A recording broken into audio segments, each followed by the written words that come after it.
नमस्कार दोस्तों, आप सभी का स्वागत है हमारे यूट्यूब चैनल जिज्ञासु रामा संख्य पर। उत्तर प्रदेश के मुख्यमंत्री श्री योगी आदित्यनाथ जी अभी से ही चुनावी चक्रव्यूह बना रहे हैं ताकि 2027 के चुनाव में उनके द्वारा बनाए हुए चक्रव्यूह में विपक्षी दल सपा और कांग्रेस फंस जाए और वे हार जाएं और अपनी पार्टी भाजपा को वे पूर्ण बहुमत से जिताना चाह रहे हैं। आज हम बात इसी पर कर रहे हैं। वीडियो अच्छा है, लंबाई से पूरा जरूर देखिए।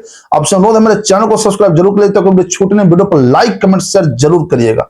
देखिए, योगी आदित्यनाथ जी को साथ तो हमेशा पार्टी में सबका मिलता है, साथ ही साथ सबसे बड़ा साथ उनको मिलता है आरएसएस का, यानी राष्ट्रीय स्वयंसेवक संघ का। संघ ने उनको हमेशा साथ इसलिए दिया है ताकि संघ जानता है जाकर के कि उत्तर प्रदेश जैसे बड़े राज्य को एक अच्छे से जाकर के कानून व्यवस्था संभालने का ताकत अगर किसी के पास है तो वह योगी आदित्यनाथ के पास। इसी को लेकर के संघ इनको साथ देते आ रहा है और योगी आदित्यनाथ जी पहले से ही खड़े उतरे हैं, क्योंकि जब से भी सांसद रहे तब से जाकर के अपने विचारों के साथ समझौता योगी आदित्यनाथ जी नहीं किए हैं। ताजा घटनाक्रम है कि उत्तर प्रदेश के मंत्रिमंडल में फेरबदल होने जा रहा है। इसमें सबसे बड़ा राज यह छिपा हुआ है कि अगर मान लेते हैं उत्तर प्रदेश तो बहुत बड़ा राज्य है, वहां 403 विधानसभा की सीटें हैं, बहुत बड़ा एरिया भी है। पश्चिमी उत्तर प्रदेश हो गया, बुंदेलखंड हो गया, पूर्वांचल एरिया हो गया, अवध एरिया हो गया। तो मंत्रिमंडल में सब एरियो की अच्छी जिम्मेदारी मिलनी चाहिए। ऐसा नहीं है कि केवल पश्चिमी उत्तर प्रदेश के ही लोग रहे या चाहे पूर्वांचल के लोग रहे, केवल बुंदेलखंड को रहे। तो ये नया मंत्रिमंडल जो बनने जा रहा है, कुछ महीनों में बन जाएगा, उम्मीद है जनवरी या फरवरी में। तो इसमें सबसे बड़ा जाकर के बदलाव यही रहेगा कि हर एरिया के लोगों को इसमें प्रतिनिधित्व मिलेगा। ऐसा नहीं है कि केवल पूर्वांचल को मिलेगा या चाहे अवध को मिलेगा, बुंदेलखंड को नहीं। 60 मंत्री बनाने का फिलहाल जाकर योजना चल रहा है, जो कि अभी 54 मंत्री ही हैं। तो इन 60 मंत्री में से हर एरिया के लिए लोगों को जाके जिम्मेदारी दी जाएगी।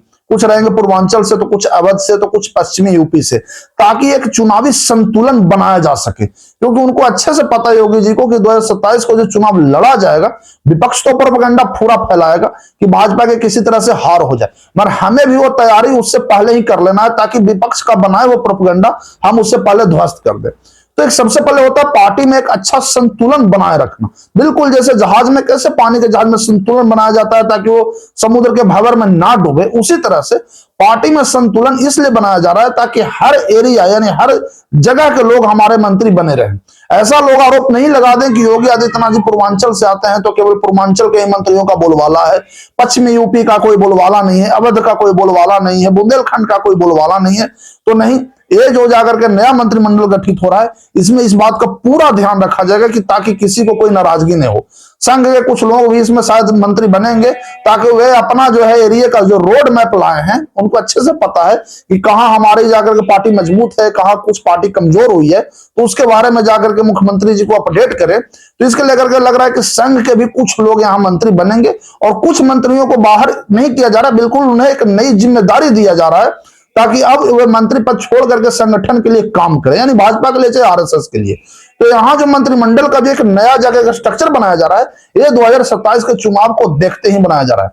क्योंकि उत्तर प्रदेश के चुनाव को देखा जाए तो मात्र अब 1 साल समय बचा है, क्योंकि जनवरी में ही लगभग वहां आचार संहिता लग जाएगा, फरवरी से जाकर के वहां चुनाव शुरू हो जाएगा और मार्च में काउंटिंग हो जाएगा।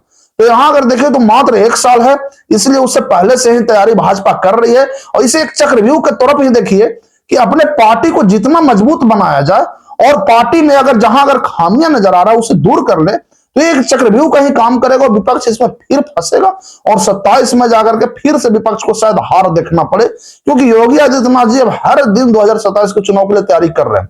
उनको अच्छे से पता है कि 29 में भी लोकसभा का चुनाव आएगा।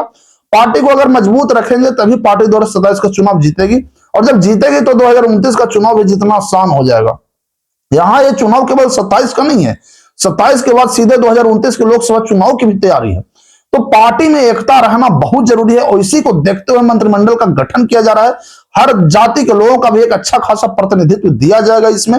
ऐसा नहीं है जाकर के कि किसी एक जाति का ही केवल बोलबाला होगा, नहीं, सभी का बोलबाला इसमें होगा, हर लोगों का बोलबाला होगा। और पार्टी में एक ऐसा स्ट्रक्चर बनाया जाएगा जो 2027 का चुनाव जीतने के लिए पूरी तरह से लायक हो, ये उसकी तैयारी अभी से ही हो। ऐसा नहीं है कि 27 के चुनाव से पहले मात्र 3-4 महीने पहले अगर आप कोई काम करेंगे तो उसका असर पार्टी पर नहीं पड़ता है, पार्टी को ऐसा जाकर के हार का सामना करना पड़ जाता है। क्योंकि सपा तो इस बार पूरा अगर चाहेगी ही जाकर कांग्रेस कि इस बार कम से कम 27 के चुनाव में भाजपा को हरा करके श्री योगी आदित्यनाथ जी को राजनीति से बाहर किया जाए। पर फिलहाल जाकर के सपा और कांग्रेस का चाल जो है योगी जी भांप चुके हैं और उसको देखते ही पहले तैयारी कर रहे हैं ताकि हमारा जो पार्टी में जो मंत्रिमंडल हो या जाकर के विधायकों का हो, किसी भी प्रकार का जाकर के असंतोष नहीं हो, क्योंकि यही असंतोष की चिंगारी अगर जाकर के विपक्षी दलों को अगर पता चल जाएगा तो ये भड़का करके पार्टी को जाकर कमजोर करने की कोशिश जरूर करेंगे।